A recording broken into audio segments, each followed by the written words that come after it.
گزارے کیسے زندگی، آؤ علماء سے پوچھ لیں، آئے جو مشکل پیش کوئی، آؤ علماء سے پوچھ لیں۔ الحمد للہ رب العالمین والصلاة والسلام علی سید المرسلین، اما بعد فاعوذ باللہ من الشیطان الرجیم، بسم اللہ الرحمن الرحیم۔ الصلاة والسلام علیک یا رسول اللہ وعلی آلک واصحابک یا حبیب اللہ۔ الصلاة والسلام علیک یا نبی اللہ وعلی آلک واصحابک یا نور اللہ۔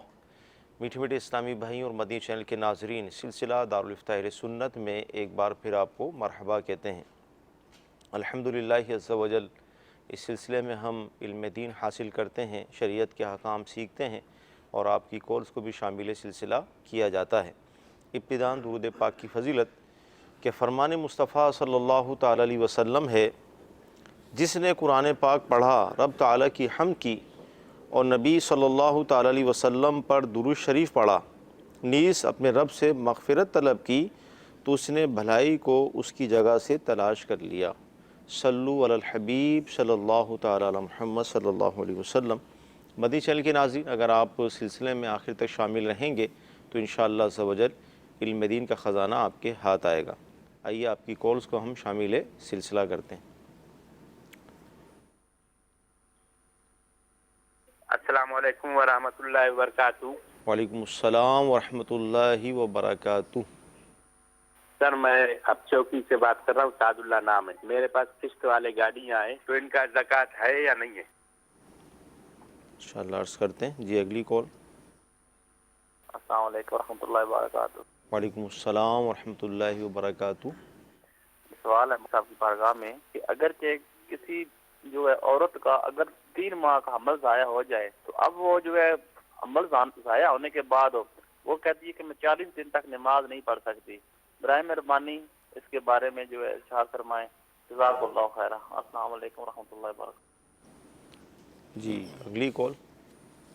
مرکز الاولیاء سے بات کر رہا ہوں، محمد زمزم اتاری۔ سوال یہ ہے کہ فیکٹری میں ہر ماہ ہمارا 500 روپیہ کاٹا جاتا ہے، ٹھیک ہے، تو جب یہ چھوڑتے ہیں تو یہ پیسے ڈبل ہو کے ملتے، تو کیا یہ ہمارے لیے پیسے لینا جائز ہے یا ناجائز ہے؟ انشاءاللہ عرض کرتے ہیں۔ قسطوں پر بیچنے کے والے سے گاڑیاں ہیں تو اس پر زکوٰۃ ہوگی؟ الحمدللہ رب العالمین والصلاة والسلام علی سید الانبیاء والمرسلین، اما بعد فاعوذ باللہ من الشیطان الرجیم، بسم اللہ الرحمن الرحیم۔ قسطوں کے اوپر کوئی بھی سامان لیا جائے تو اس کی زکوٰۃ کے بارے میں ان کا سوال ہے کہ اس کی زکوٰۃ کس طرح ادا کریں۔ تو دیکھیں، اول تو یہ ہے کہ زکوٰۃ جو ہے وہ مال نامی پر فرض ہوتی ہے۔ ٹھیک۔ تو اگر گھر قسطوں پر لیا ہے یا جو ہے وہ گاڑی جو ہے وہ قسطوں کے اوپر جو ہے وہ لی ہے اور اپنے استعمال کے لیے لی ہے، اپنے ذاتی استعمال کے لیے لی ہے یا کاروبار کے استعمال کے لیے لی ہے، تو اس صورت کے اندر اس پر تو زکوٰۃ لازم ہی نہیں ہوگی۔ ہاں، بیچنے کے لیے خریدی ہے گاڑی، مال تجارت ہے، کاروبار کرنے کے لیے خریدی ہے، اب اس صورت میں اس کے اوپر زکوٰۃ لازم ہوگی۔ صحیح۔ اب چونکہ اس پر قسطیں بھی ہیں تو اب کس طرح زکوٰۃ ادا کریں گے؟ تو جب سال پورا ہوگا، کس پر؟ اس گاڑی پر نہیں، بلکہ اس شخص کا جو مال نصاب چلتا آ رہا ہے، جس کے اوپر وہ پہلے سے زکوٰۃ دیتا آ رہا ہے، سال کی ایک تاریخ ہے اس کی، جس تاریخ کو اس کا سال پورا ہوتا ہے، اور وہ اس اعتبار سے کہ وہ صاحب نصاب کب ہوا تھا۔ صحیح۔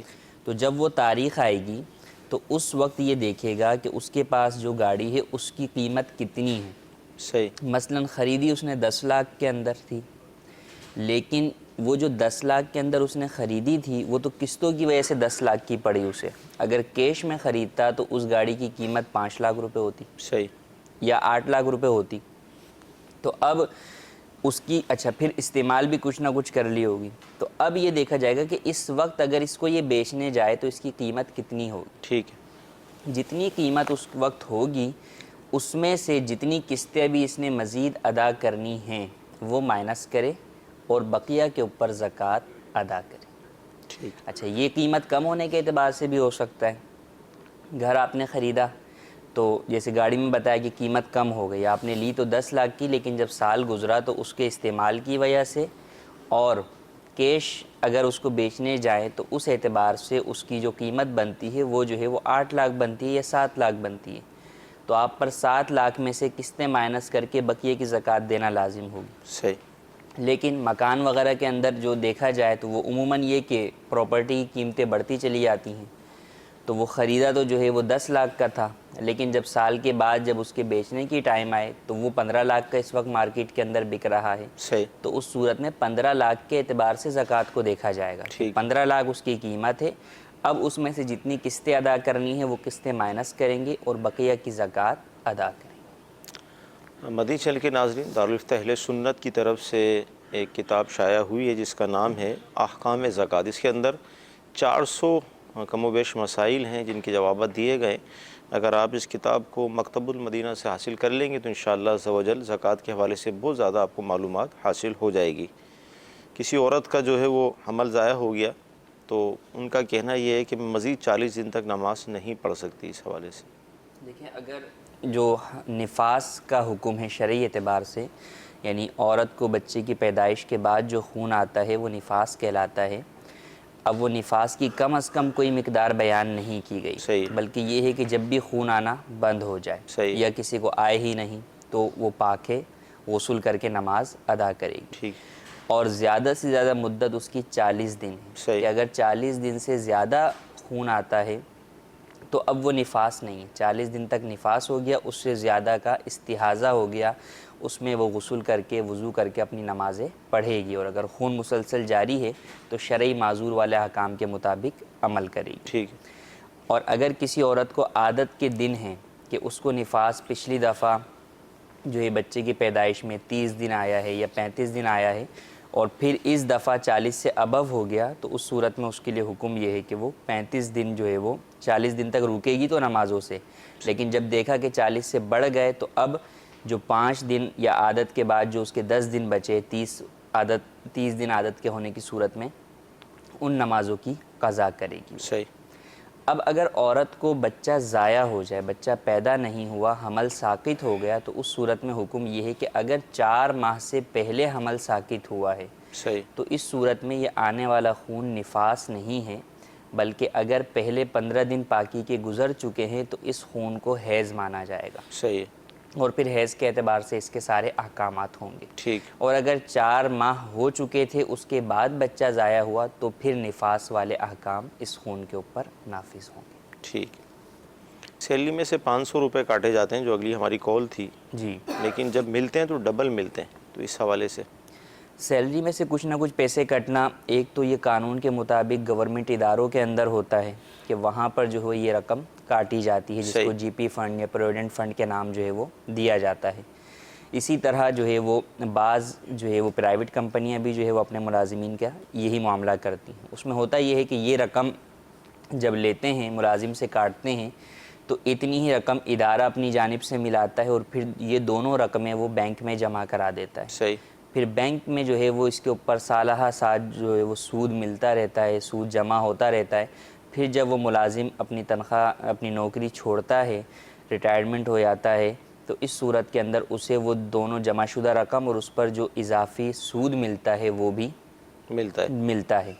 تو دیکھیں، اول تو یہ ہے کہ بعض اداروں کے اندر یہ چیز، یہ جو کٹوانا ہے پیسے، یہ لازمی ہوتا ہے کہ کٹوانا ہی پڑے گا آپ کو۔ صحیح، تو اس صورت کے اندر اگر کوئی شخص کٹوائے تو ہرگز سود کی نیت نہ رکھے کہ میں اس کے اوپر سود لوں گا۔ صحیح، اور اگر کٹوانا اختیاری ہے کہ آپ چاہیں کٹوائیں یا نہ کٹوائیں، تو اس صورت میں یہ کٹوانے کی اجازت نہیں ہے، کیونکہ آپ کو پتہ ہے کہ جب آپ اس کا ایگریمنٹ سائن کریں گے یا جو ایک سسٹم ہے اس کے تحت اس کے اوپر سود ملے گا، تو اس کے لیے آپ کو ایگری ہونا ہی جائز نہیں ہے۔ ٹھیک، یوں ہی بعض اداروں میں لازمی تو ہے، لیکن اس میں کمی بیشی کے اختیار ہے کہ آپ چاہے 100 روپے کٹوا لیں اور چاہیں تو آپ جو ہے وہ 500 کٹوا لیں۔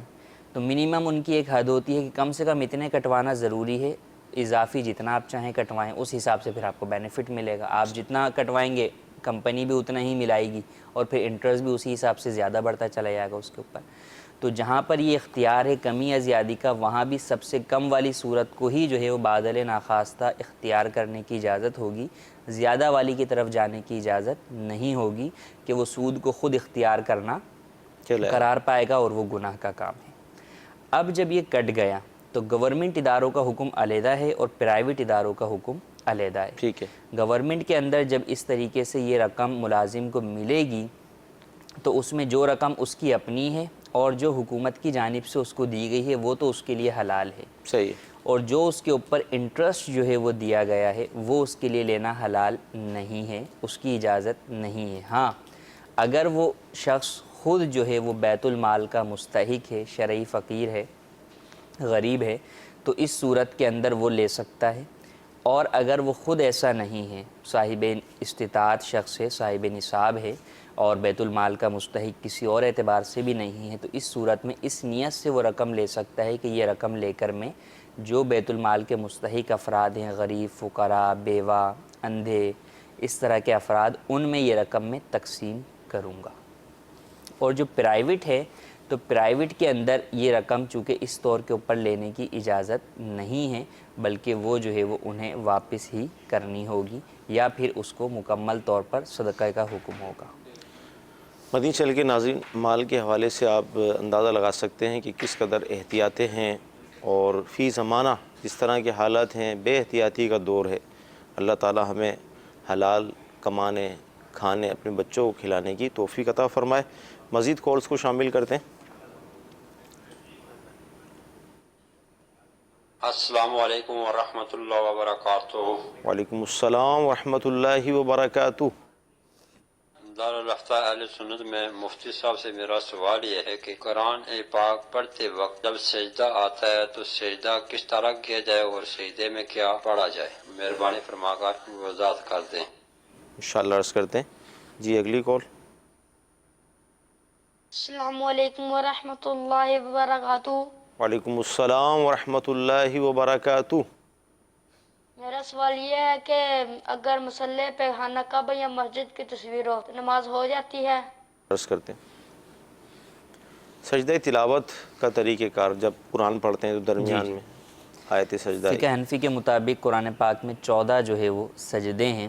جب آپ تلاوت قرآن کریم کرتے ہیں، آیت سجدہ پر پہنچتے ہیں، آیت سجدہ کی تلاوت کرتے ہیں تو سجدہ کرنا لازم ہو جاتا ہے.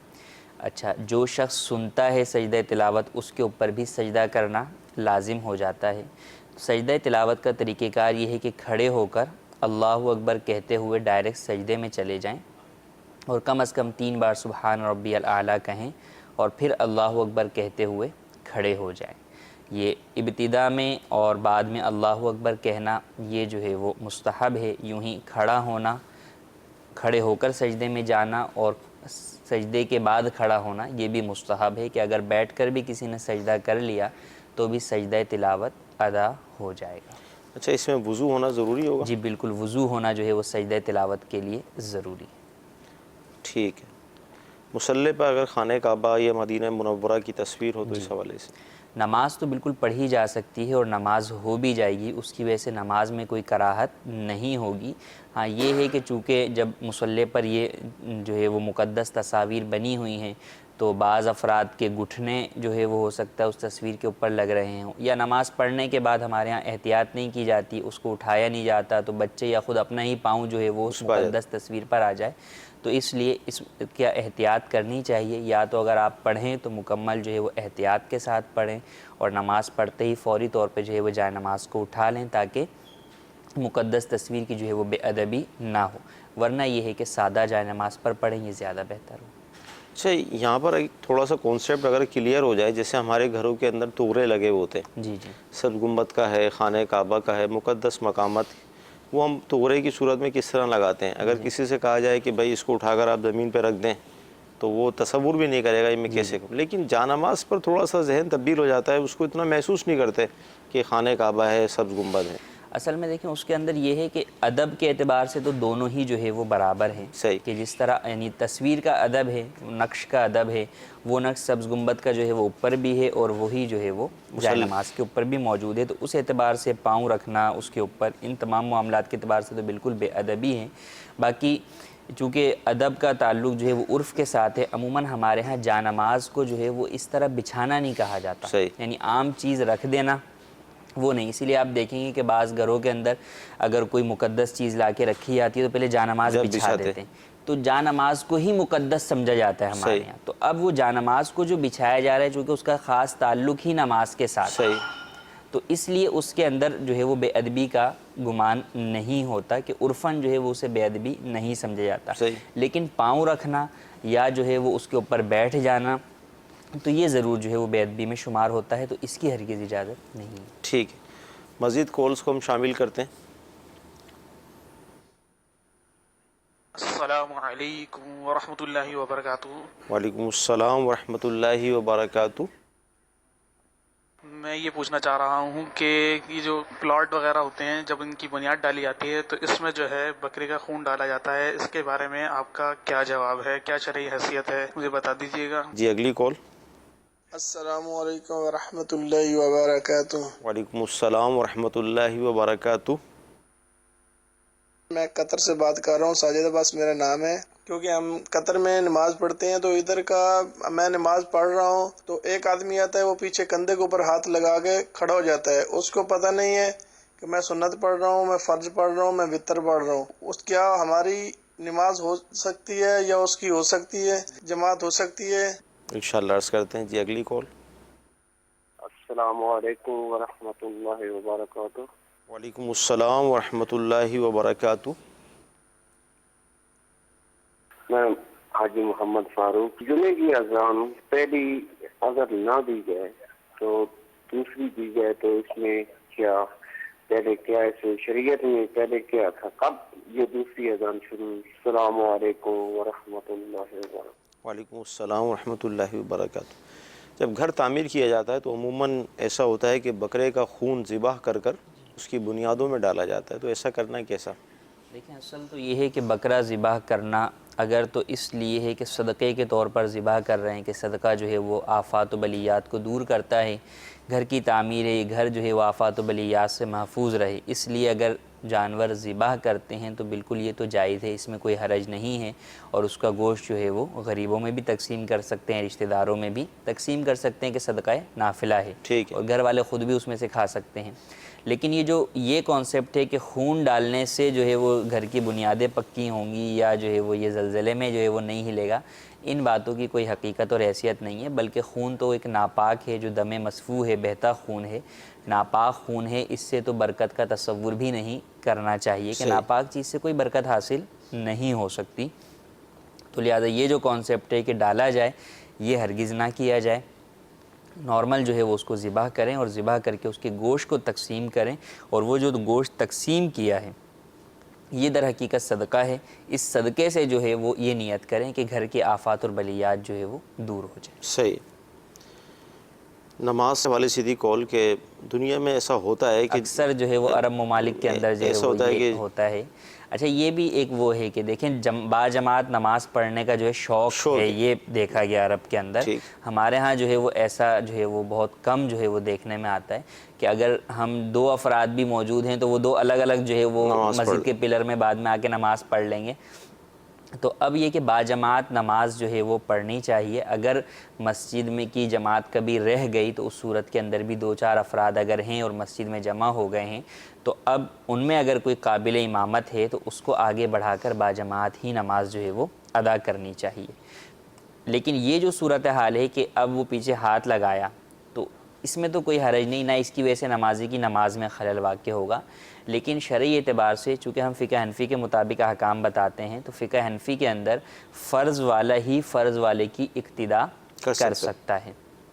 تو اگر جو سامنے شخص موجود ہے وہ 4 رکعت ظہر کے فرض پڑھ رہا ہے اور پیچھے مقتدی جو آیا ہے وہ بھی ظہر کے فرضوں میں ہی اس کی اقتداء کرنا چاہتا ہے تو اس صورت میں یہ امام اس کا بن سکتا ہے اور اس میں کوئی نیت مزید کرنے کی حاجت نہیں ہے.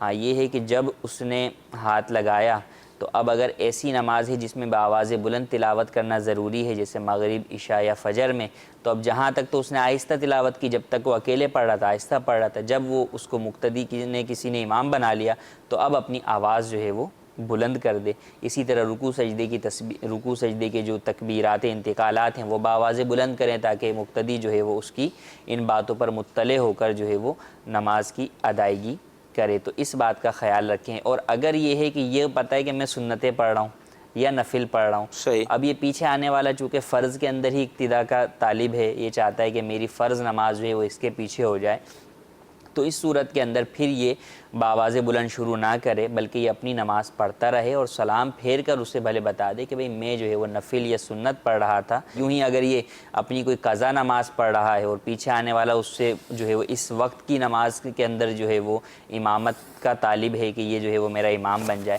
تو بھی نہیں ہو سکتا۔ اسی طرح یوں بھی اسے پتہ ہے کہ میں جو ہے وہ امامت کا اہل ہی نہیں ہوں، میری قرات درست نہیں ہے، یا جو ہے وہ معاذ اللہ داڑھی نہیں ہے یا داڑھی کٹواتا ہے، یا اور کوئی ایسے جو ہے وہ گناہ کبیرہ ہیں جو کہ اعلانیہ برسر اعلانیہ کرتا ہے جس کی وجہ سے فاسق مولن قرار پاتا ہے اور امامت کا اہل نہیں ہے، یا شرعی طور پر معذور ہے، یوں کہ اس کو قطروں کی یری کی بیماری کا جو ہے وہ مرض ہے، تو ان صورتوں میں جب وہ قابل امامت نہیں ہے تو بھی اس صورت کے اندر وہ امامت نہیں کرا سکتا۔ تو یہ اپنی نماز پڑھ لے اور پھر سلام پھیرنے کے بعد جو ہے وہ اس کو بتا کے یہ بات کہ جناب میں جو ہے وہ امامت کا اہل نہیں ہوں، اس وجہ سے جو ہے وہ میں نے آپ کی امامت جو ہے وہ قبول نہیں کی، ان معنوں میں کہ میں نے جو ہے وہ بآواز بلند جو ہے وہ آگے کنٹینیو نہیں کیا، یہ بتا کے پھر جو ہے وہ چلے جائیں۔ اس معاملے میں بحث جو ہے وہ نہ کریں، کیونکہ بسا اوقات ممکن ہے کہ پیچھے جو مقتدی ہے وہ شافعی یا مالکی یا حنبلی جو ہے وہ مذہب کا ہو، وہ تینوں مذہب بھی جو ہے وہ حق ہیں، لیکن فقہ حنفی کے اندر اس بات کی اجازت نہیں ہے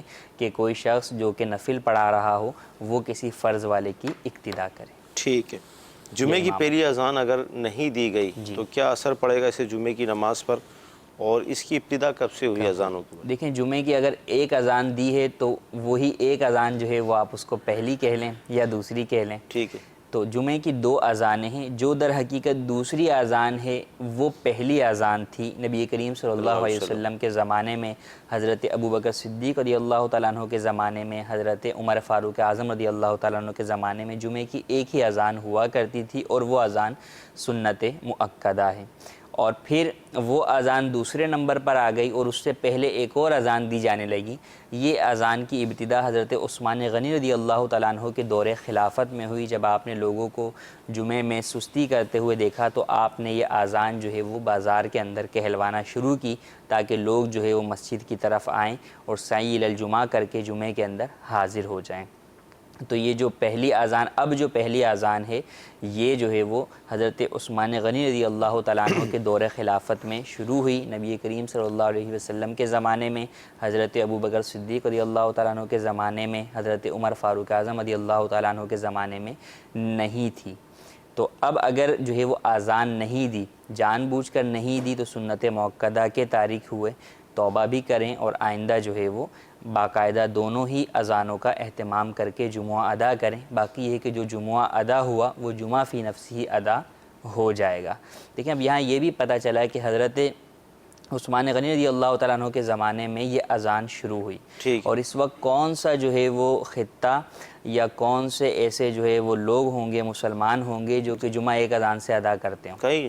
کہیں بھی نہیں ہوگا، دو اذانوں کے ساتھ ہی پڑھا جاتا ہے۔ تو پتہ چلا یہ جو سوال کیا جاتا ہے کہ جناب فلاں کام جو ہے وہ کیا حضور نے کیا، کیا حضرت ابوبکر نے کیا، حضرت عمر نے کیا، تو یہی سوال یہاں بھی ہو سکتا ہے کہ جب یہ پہلی اذان نبی کریم صلی اللہ علیہ وسلم نے نہیں دلوائی، اذان تو ایک دینی کام ہے نا، اور ایک شعار اسلام ہے، اور وہ بھی جمعہ جو کہ فرض عین ہے، اور ساری 5 وقتہ نمازیں ایک طرف اور جمعے کی فرضیت جو ہے وہ ایک طرف، تو اس کا ایک اہتمام، اور اس کے اندر یعنی نہ صرف ایک ہے 5 نمازوں کے اندر کتنے نمازی حاضر ہوتے ہوں گے، اور جمعے میں تو دور دراز سے لوگ جو ہے وہ حضور کی بارگاہ میں حاضر ہوتے تھے جمعہ پڑھنے کے لیے۔ حضرت ابوبکر کے زمانے میں بھی ایسے ہی تھا، حضرت عمر رضی اللہ تعالیٰ عنہ کے زمانے میں بھی ایسے تھا، لیکن اس کے باوجود حضرت عثمان غنی رضی اللہ تعالیٰ عنہ نے جب یہ اذان شروع کی تو کسی صحابی نے انکار نہیں کیا، یا کسی نے ان سے یہ نہیں پوچھا کہ حضور نے تو نہیں کہ آپ کیوں شروع کر رہے ہیں، حضرت ابوبکر نے تو نہیں کہ آپ کیوں شروع کر رہے ہیں، بلکہ وہ یہ جانتے تھے کہ اگر کوئی دین کے اندر کسی نیک کام کا ہی اضافہ کیا جا رہا ہے، اچھی چیز کو ایجاد کیا جا رہا ہے جو کہ اسلامی اصولوں سے ٹکراتی نہیں ہے، تو اس کے اندر یوں یہ جو ہے وہ جھنڈا لے کر نہیں دوڑا جائے گا کہ نہیں جناب اگر حضور نے نہیں کیا تو یہ کام آپ کیوں کر رہے ہیں۔ خود جو ہے وہ قرآن پاک کو دیکھیں کہ نبی کریم صلی اللہ علیہ وسلم کے زمانے میں قرآن پاک کے مصحف کی کیفیت نہیں تھی، مختلف جگہوں پر لکھا ہوا تھا، کہیں چھالوں کے اوپر، کہیں جو ہے وہ اونٹ کی ہڈیوں پر، اور پھر بعد میں حضرت ابوبکر صدیق رضی اللہ تعالی عنہ کے زمانے میں جب یہ کام جو ہے وہ شروع کرنے کا مشورہ دیا گیا تو آپ نے یہ فرمایا کہ حضور اکرم صلی اللہ علیہ وسلم نے یہ کام نہیں کیا، تو اس پر صحابہ نے جو آپ رضی اللہ تعالی عنہ کو جو ہے وہ اس حوالے سے گائیڈ کیا اور آپ کو جو ہے وہ اس حوالے سے تاثرات دیے، تو اس کے بعد آپ کا بھی یہ ذہن بنا اور آپ نے مصحف کی تیاری کی، تو پتہ یہ چلا کہ اگر بھی کوئی بھی نیک کام کی ابتدا بعد میں کی جاتی ہے اور وہ اسلامی اصولوں سے ٹکراتی بھی نہیں ہے اور جو ہے وہ اس سے منع بھی نہیں کیا گیا، تو اس صورت میں یہ مطالبہ کہ نہیں اگر حضور کے زمانے میں یہ کام ہوگا تو کریں گے ورنہ نہیں کریں گے، یہ بالکل غلط ہے۔ اور یہ عموماً آج کل یہ سوال جو ہے وہ میلاد پر کیا جاتا ہے، چراغاں پر کیا جاتا ہے، جھنڈے لگانے پر کیا جاتا ہے، نعت خوانی کرنے پر کیا جاتا ہے، تو ایسے تمام افراد کو یہ سوچنا چاہیے کہ اگر وہ میلاد کے منکر ہوتے ہیں اس اعتبار سے کہ یہ پہلے نہیں کیا تو پھر اذان، جمعے کی اذان بھی ایک کر دیں، وہ اپنی پھر ایک ہی جو ہے وہ اذان کے ساتھ جمعہ پڑھائیں، کیونکہ نبی کریم صلی اللہ علیہ وسلم نے تو ایک ہی اذان کے ساتھ جمعہ پڑھا، حضرت ابوبکر نے بھی جو ہے وہ جمعہ جو ہے وہ پھر مائک کے اوپر اذان جو ہے وہ بھی نبی کریم صلی اللہ علیہ وسلم نے نہ دی اور نہ بعد کے کسی خلیفہ نے دی، نہ اس دور کے اندر جو ہے وہ یہ نظام تھا، نہ یہ سسٹم تھا۔ تو یہ باتیں کرنا در حقیقت دین اسلام کی روح سے ناواقفیت کی دلیل ہے کہ جو شخص چار باتیں جو ہے وہ پڑھ لے اوپر کی تو وہ یہ سمجھتا ہے کہ میں اس دین کا جو ہے وہ عالم ہو گیا ہوں، حالانکہ دین اسلام کا سمندر تو وہ سمندر ہے کہ جس کے اندر جب بزرگان دین اترتے ہیں تو حضرت علی رضی اللہ تعالیٰ عنہ کے بارے میں منقول فرمایا کہ جو ہے وہ بسم اللہ کی با کی اگر تفصیل لکھوں تو 70 اونٹ جو ہے وہ بھر دوں، یا ایک روایت کے مطابق 80 اونٹ جو ہے وہ، تو یہ بزرگوں کا جو ہے وہ علم تھا اور علم کے اندر مقام تھا، ان سے یہ باتیں کبھی نہیں سنی گئیں، آپ ان کی پوری سیرت اٹھا کے پڑھ لیں، انہوں نے کبھی اس طرح کے سوالات نہیں کیے، تو یہ سوالات در حقیقت مسلمانوں کو کنفیوز کرنا اور ان کے معمولات سے جن کا دار و مدار تعظیم مصطفیٰ، عشق مصطفیٰ ہے اس سے دور کرنا ہے۔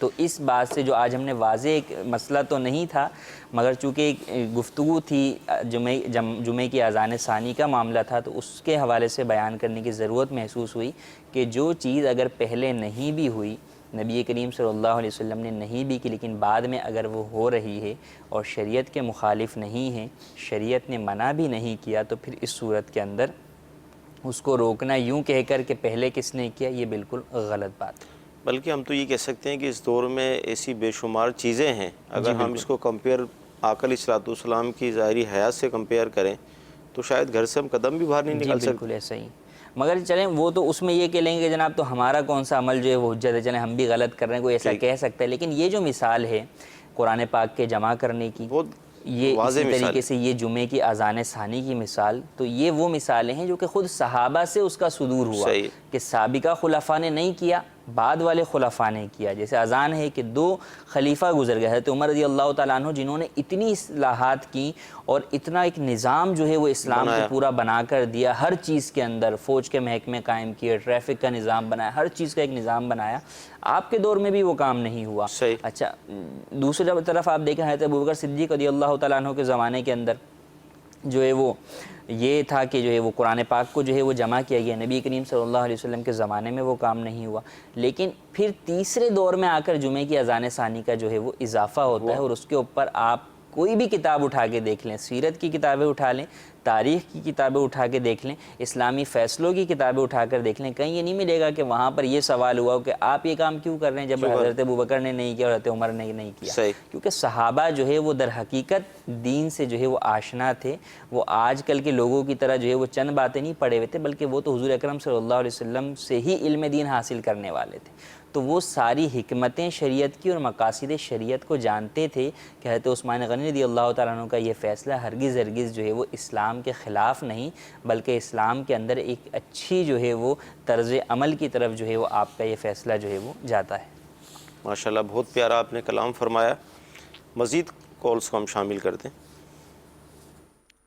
السلام علیکم رحمۃ اللہ وبرکاتہ. وعلیکم السلام ورحمۃ اللہ وبرکاتہ. اچھا یہ سر، یہ شادی کی عمر یہ کتنی ہونی چاہیے کہ جب شادی کر لیں؟ 21 سال یا 22 سال؟ آدمی کی عمر کتنی ہو جو شادی ہو لازم ہے اس کی کرنی؟ اس کو ہم کو آپ بتا دیجئے. السلام علیکم رحمۃ اللہ وبرکاتہ. وعلیکم السلام ورحمۃ اللہ وبرکاتہ. انشاءاللہ بتاتے ہیں آپ کو. جی اگلی کال. السلام علیکم ورحمۃ اللہ وبرکاتہ. وعلیکم السلام ورحمۃ اللہ وبرکاتہ. میرا آپ سے یہ سوال ہے کہ جمعے کی نماز سے پہلے جب پہلی 4 سنتیں پڑھتی ہیں، 4 سنتیں پڑھنی ضروری ہیں یا 2 سنتیں بھی پڑھ سکتے ہیں؟ انشاءاللہ عرض کرتے ہیں. جی اگلی کال. السلام علیکم ورحمۃ اللہ وبرکاتہ. وعلیکم السلام ورحمۃ اللہ وبرکاتہ.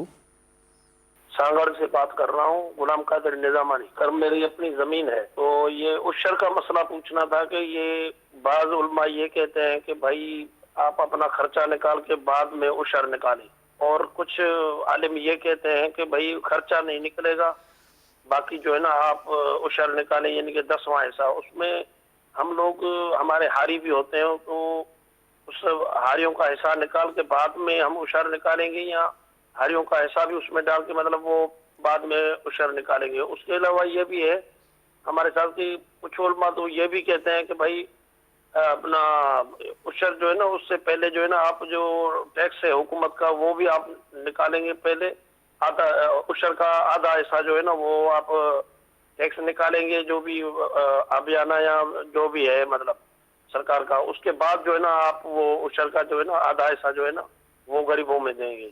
باقی جو ہے نا آپ علماء ہمیں بتائیں کہ کیا کرنا چاہیے. انشاءاللہ. شادی کی عمر کتنی ہونی چاہیے؟ لیکن شادی کے معاملے میں شرعاً تو حکم یہ ہے کہ جب بچہ یا بچی بالغ ہو جائیں تو والدین کو چاہیے کہ ان کی جلد از جلد جو ہے وہ نکاح کر دیں، تاکہ وہ کسی بھی غلط کام کے اندر نہ پڑیں، کہ بے حیائی اور فحش کی طرف جانے کی وجہ سے ایک نہ صرف انسان خود تباہ و برباد ہوتا ہے بلکہ ایک پورا معاشرہ جو ہے وہ تباہ و برباد ہوتا ہے. اور ان سے روکنے کا جو سب سے بہتر اور اچھا حل ہے وہ ہے نکاح.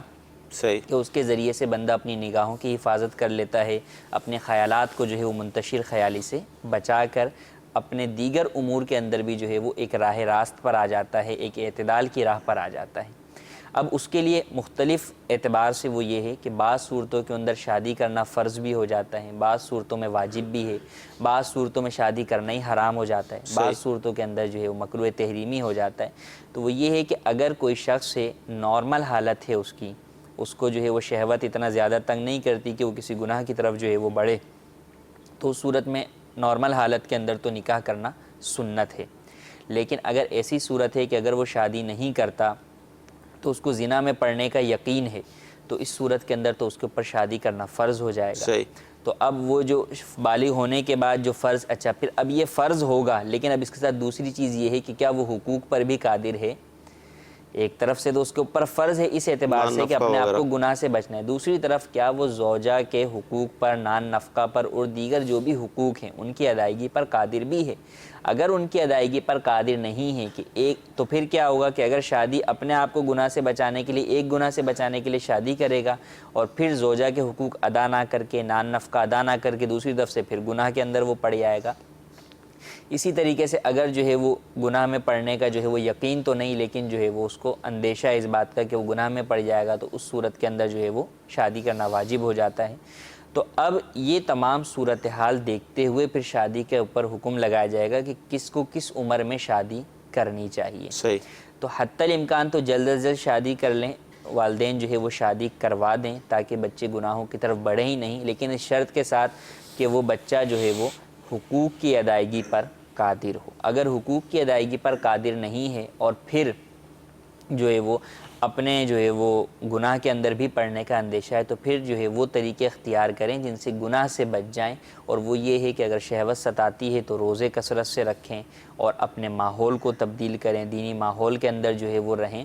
تو روزوں کی کثرت فرمائی گئی نبی کریم صلی اللہ علیہ وسلم نے نوجوانوں کو کہ اگر تم نکاح کر سکتے ہو تو نکاح کرو، اور اگر نکاح نہیں کر سکتے تو روزوں کی جو ہے وہ کثرت کرو، کہ روزے کی وجہ سے گناہ جو ہے وہ کم ہوتا ہے، شہوت جو ہے وہ ٹوٹ جاتی ہے۔ ہاں اب یہ ہے کہ جناب ساری چیزیں ہیں، بچہ اچھا کماتا بھی ہے، حقوق بھی ادا کر سکتا ہے، دوسری طرف اس کے گناہ میں بھی پڑنے کا اندیشہ ہے، لیکن والدین کا یہ اصرار ہے کہ نہیں جناب جب تک پہلے جو ہے وہ بہنوں کی شادی نہیں ہوتی تمہاری شادی نہیں کریں گے۔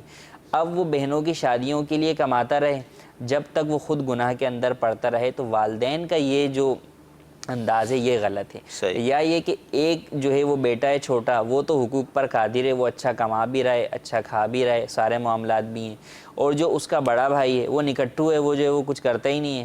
اب وہ یہ کہتے نہیں جب تک بڑے بھائی کی شادی نہیں ہوگی تو چھوٹے کی ہم شادی کیسے کریں؟ تو اب وہ چھوٹا جو ہے وہ بھلے گناہوں میں پڑا رہے تو اس کی انہیں پرواہ نہیں ہے۔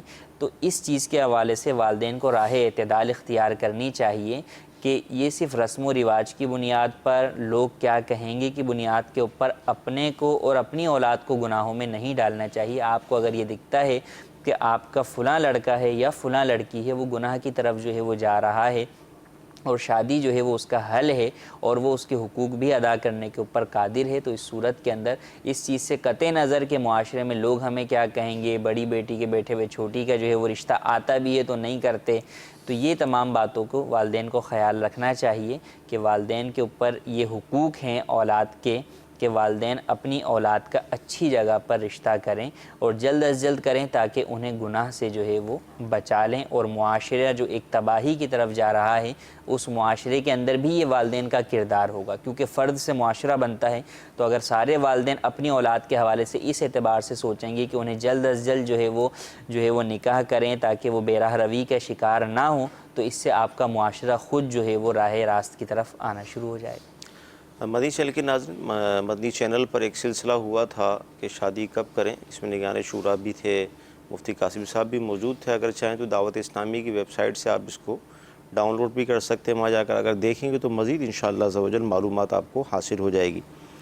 جمعے کی نماز سے پہلے جو سنتیں ہیں یہ فرما رہے تھے کہ 4 پڑھیں یا 2 پڑھیں، کوئی آپشن مانگ رہے ہیں، تو ایسا ہے؟ جمعے سے پہلے جو 4 سنتیں ہیں سنت مؤکدہ ہیں، اسی طریقے سے ظہر سے پہلے کی بھی 4 سنتیں سنت مؤکدہ ہیں۔ سنت مؤکدہ ہوں یا غیر مؤکدہ، جب آپ نے ان کو شروع کر دیا ہے تو اب اگر جماعت قائم ہو رہی ہے تو اس صورت میں ان کو آدھا کرنے کی اجازت نہیں ہے کہ آپ 2 پڑھ لیں، تو اس صورت میں وہ جو سنت ہے وہ تو ادا نہیں ہوگی۔ تو یہی ہے کہ آپ وقت دیکھ کر نماز شروع کریں کہ اگر 4 رکعت سنت پڑھنے کا وقت ہے تو اس ادا کریں، اگر وقت نہیں ہے تو پھر بیٹھ جائیں اور پھر بعد میں جو ہے وہ خطبہ اور نماز کے بعد پہلے بعد والی سنت مؤکدہ ادا کریں، پھر جو پہلے والی رہ گئی ہے پھر اسے ادا کریں۔ سنت غیر مؤکدہ میں بھی یہی ہوگا؟ سنت غیر مؤکدہ میں بھی یہ ہوگا کہ اگر نیت کر لی تو اب اس کو آدھے پر جو ہے وہ چھوڑنے کی اجازت نہیں ہے۔ جیسے نفل کے حکم میں تو 2 پر چلا، نفل کے حکم کے اعتبار سے یہ نفل ہو تو جائیں گے، لیکن وہ جو 4 سنت کی جو فضیلت ہے نا کہ جناب عصر سے پہلے جس نے 4 رکعت پڑھی وہ فضیلت حاصل نہیں ہوگی، اس نے تو 2 پڑھی ہیں۔ صحیح، اس اعتبار سے ٹھیک ہے۔ عشور کے حوالے سے پوری معلومات اگر مل جائے کہ مختلف انہوں نے سوالات کیے ہیں۔ عشور کے اوپر دیکھیں، عشور تو یہ ہے کہ جو زمین کی پیداوار ہوتی ہے اس کے اوپر عشور لازم ہوتا ہے، اور اس میں یہ عام لوگ سمجھتے ہیں کہ جو اخراجات ہیں وہ نکال کر، یعنی زکوٰۃ کے اوپر جو ہے وہ قیاس کرتے ہیں کہ جناب آپ زکوٰۃ کے اندر جب آپ کسی چیز کی زکوٰۃ کیلکولیٹ کر رہے ہوتے ہیں تو آپ اس کا قرضہ مائنس کرتے ہیں، اس کا ایکسپینس مائنس کرتے ہیں، پھر جو ہے وہ جو آپ کے پاس حاصل ہوتا ہے اس کے اوپر زکوٰۃ ادا کرتے ہیں۔ عشور میں ایسا نہیں ہے، بلکہ عشور میں اخراجات نکالنے سے پہلے ہی عشور کی ادائیگی ادا کرنا لازم ہے۔ اسی طریقے سے دوسرے انہوں نے سوال کیا کہ جو ہم ٹیکس گورنمنٹ کو دیتے ہیں اس کو مائنس کر کے جو ہے وہ آدھا عشور دیں، تو دیکھیں گورنمنٹ کو جو ٹیکس دیا جاتا ہے، پانی کا جو آبیانہ دیا جاتا ہے، اس کی حیثیت ٹیکس کی سی ہے، وہ پانی خریدنے کی مثل نہیں ہے، کیونکہ پانی کی خریداری تو یوں ہو جیسے ہمارے ہاں ٹینکر جو ہے وہ بکتے ہیں کہ جناب پتہ ہے اتنے لیٹر کا جو ہے وہ اتنے ہزار کا ٹینکر ہے، وہاں تو ایسا ہے نہیں، یعنی وہ تو پانی جو ایک سسٹم کے اندر وہ ایک آ رہا ہے، اس میں گھنٹے اگرچہ بندے میں، لیکن پانی کی جو ہے وہ مقدار جو ہے وہ معلوم نہیں ہے، تو اس اعتبار سے وہ پانی کی خرید و فروخت ہے بھی نہیں، اس کو کوئی بھی خرید و فروخت نہیں سمجھتا۔ یہ یوں ہی سمجھ لے جیسے ہمارے ہاں شہروں کے اندر بھی جو پانی آتا ہے تو یہ پانی کا جو بل آتا ہے وہ بل نہیں ہے، یعنی جس طرح گیس کا بل ہے کہ یونٹ چل رہے ہیں اور جو ہے وہ بجلی کے یونٹ چل رہے ہیں، اس طرح پانی کا نہیں ہے. صحیح. اچھا باہر بعض ملکوں میں نے دیکھا کہ وہاں پر جو ہے وہ ہے پانی کے اوپر بھی جو ہے وہ یونٹ چلتے ہیں. اچھا. ہاں پانی کی لائن میں بھی ان کا میٹر لگا ہوا ہے اور وہ یونٹ چلتے ہیں، وہ اس حساب سے جو ہے وہ پے کرتے ہیں. لیکن ہمارے یہاں ایک ٹیکس آتا ہے کہ جناب اتنا جو ہے، اب وہ کوئی جو ہے وہ اپنے 4 ٹینک بھر رہا ہے اسی پانی سے، اس کا بھی اتنا ہی ٹیکس آ رہا ہے. کوئی جو ہے وہ اپنی ایک چھوٹی سی ٹنکی بھر رہا ہے، اس کا بھی وہی ٹیکس آ رہا ہے. تو اس اعتبار سے آتے ہیں. تو یہ ٹیکس ہے، یہ پانی کی خریداری نہیں ہے، بلکہ ایک سسٹم کو چلانے کے لیے، واٹر بورڈ کے نظام کو چلانے کے لیے، نہروں کو درست رکھنے کے لیے ایک وہ ٹیکس لیتے ہیں جس کے ذریعے سے ان چیزوں کی اصلاحات جو ہے وہ مقصود ہوتی ہیں. تو یہ پانی کی خریداری نہیں ہے. پانی خرید کر استعمال کریں گے تو اس صورت کے اندر تو آدھا عشر لازم ہوتا ہے، لیکن یہ ٹیکس ہے، خریداری نہیں ہے، اس لیے اس کے اوپر مکمل عشر ہی لازم ہوگا. مزید عشر کے اوپر جو ہے وہ رسالہ ہے مکتبۃ المدینہ کا، عشر کے احکام، اس کا مطالعہ کر لیں، اور جو مزید آپ کی صورت ہے آبیانے سے متعلق یا دیگر اس سے متعلق تحریری فتاوی بھی آپ دارالفتہ اہل سنت سے حاصل کر سکتے ہیں. اچھا مجھے بتایا گیا ہے کہ شاید پاکستان میں بھی بعض جگہ یہ باقاعدہ میٹر کی ترکیب ہے. جہاں جہاں میٹر ہوگا پھر وہاں آدھا نہیں. یہ جو میٹر کا ہوگا بھی نا، آپ بتائیں یہ گھروں میں ہوگا، کھیتوں کے اندر کہاں جو وہ اس کا نظام ہوگا. کھیتوں کے اندر نظام نہیں ہے، یعنی جو ہمارا جو نہری سسٹم ہے اس میں نہیں ہے. گھروں میں ہو سکتا ہے ہو، تو وہاں پر تو وہ سوال ہی نہیں ہے ہمارا. تو جو عموماً جو کھیتوں کا جو سسٹم اور نظام ہے اس میں میٹر کا سسٹم کہیں بھی جو ہے وہ سننے میں نہیں آیا. اچھا یہ بھی مجھے بتایا گیا کہ منرل واٹر جو سپلائی کرتے ہیں گھروں پہ، حالانکہ اس سے تو کوئی لنک نہیں بن رہا، لیکن شاید ان کے ذہن میں کوئی سوال ہوگا اس حوالے سے کہ منرل واٹر کا بیچنا اور خریدنا. یہ سوال ہے اصل میں، وہ حدیث مبارکہ میں بھی ہے کہ یہ پانی جو ہے وہ بیچا نہ جائے، اس حوالے سے گفتگو ہے. تو وہ عام پانی ہے، یعنی جو پانی جیسے کنویں کا پانی ہے یا سمندر کا پانی ہے، دریا کا، چشمے کا پانی، جو کسی کی ملک نہیں ہے. تو اب کوئی وہاں پر کھڑا ہو جائے کہ یہاں سے پانی لینا ہے، پہلے مجھے پیسے دو پھر پانی لینے دوں گا، تو اس کی جو ہے وہ اجازت نہیں ہے. لیکن جو ایک پانی جو ہے وہ حاصل کیا جاتا ہے، پھر اس کو جو ہے وہ پیوریفائی کیا جاتا ہے، فلٹر کیا جاتا ہے، اور پھر اس کے بعد اسے بیچا جاتا ہے، تو وہ پانی بیچنا جائز ہے اور اس کا کاروبار کرنا بھی جائز ہے. ٹھیک ہے.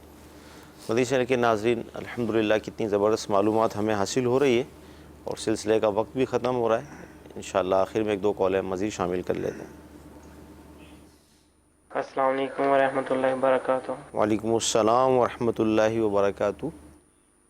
جی موبائل کے اندر کچھ صورتیں ہیں اور موبائل نیچے گر جائے تو کوئی حرج ہے، کوئی مسئلہ ہے؟ اور موبائل کے اندر کچھ صورتیں ہونی چاہیے یا نہیں؟ قرآن مجید کی تلاوت. السلام علیکم ورحمۃ اللہ وبرکاتہ. وعلیکم السلام ورحمۃ اللہ وبرکاتہ. جی اگلی کال. السلام علیکم ورحمۃ اللہ وبرکاتہ. وعلیکم السلام ورحمۃ اللہ وبرکاتہ.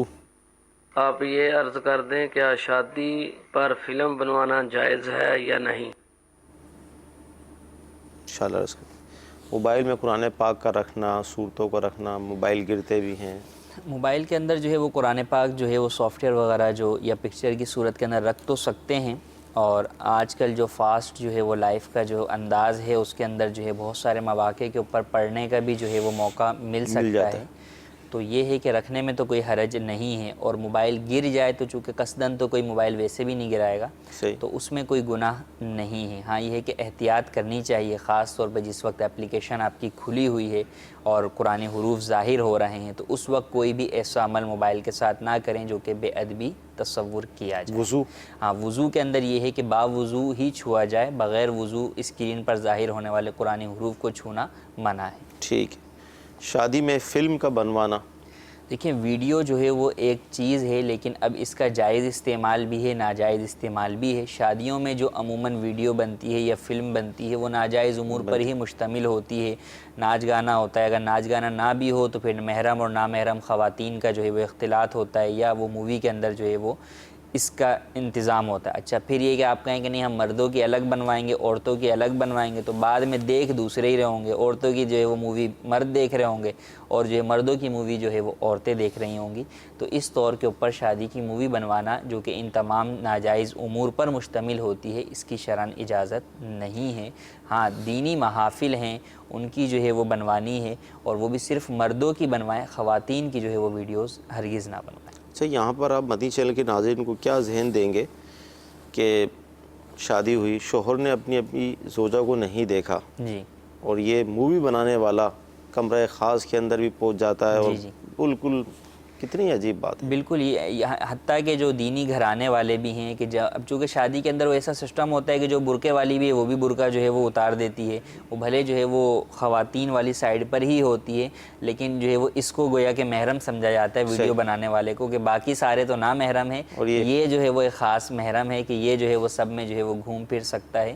تو یہ واضح طور پر جو ہے وہ کوئی بھی باحیا پردے دار شخص جو ہے وہ اس بات کی اجازت نہیں دے سکتا کہ ایک عام طور پر بھی ان کی بہن بیٹیوں کو کوئی دیکھے اور شادی میں جو اتنا میک اپ کیا ہوا ہوتا ہے, زینت اختیار کی ہوئی ہوتی ہے, تو اس صورت میں دیکھنا اور خاص اس کے لیے جو ہے وہ اجازت دینا, تو اس کی اجازت ہرگز اسلام میں نہیں ہو سکتی. یوں ہی کھانے میں بھی ہوتا ہے کہ باقی سارا پردے کا انتظام ہے لیکن مرد ویٹر اندر جا کے خواتین میں کھانا سرو کر رہے ہیں, تو اس کی بھی اجازت نہیں ہے. تو ان تمام باتوں کا خیال رکھنا چاہیے کہ جب ہم پردہ کر ہی رہے ہیں اور کرنا لازم ہے ہم پر, تو اس صورت میں مکمل طور پر کریں. یہ نہیں کہ بعض سے پردہ ہے بعض سے نہیں ہے, بلکہ جو بھی نامحرم ہیں سب سے پردہ کیا جائے اور مکمل ہی پردے کا انتظام کیا جائے. مدنی چینل کے ناظرین, آج سلسلے میں جو گفتگو ہوئی, جو مسائل ہم نے سنے سیکھے, ہم اللہ تعالیٰ کی بارگاہ میں دعا کرتے ہیں کہ اللہ عز و جل آج کا ہمارا یہ سلسلہ اپنی بارگاہ میں قبول فرمائے. جو ہم نے سنا ہے, جو سیکھا ہے, اس پر عمل کرنے کی توفیق عطا فرمائے. آمین. صلو علی الحبیب صلی اللہ تعالی علی محمد صلی اللہ علیہ وسلم. گزارے کیسے زندگی, آؤ علماء سے پوچھ لیں. آئے جو مشکل پیش کوئی, آؤ علماء سے پوچھ لیں.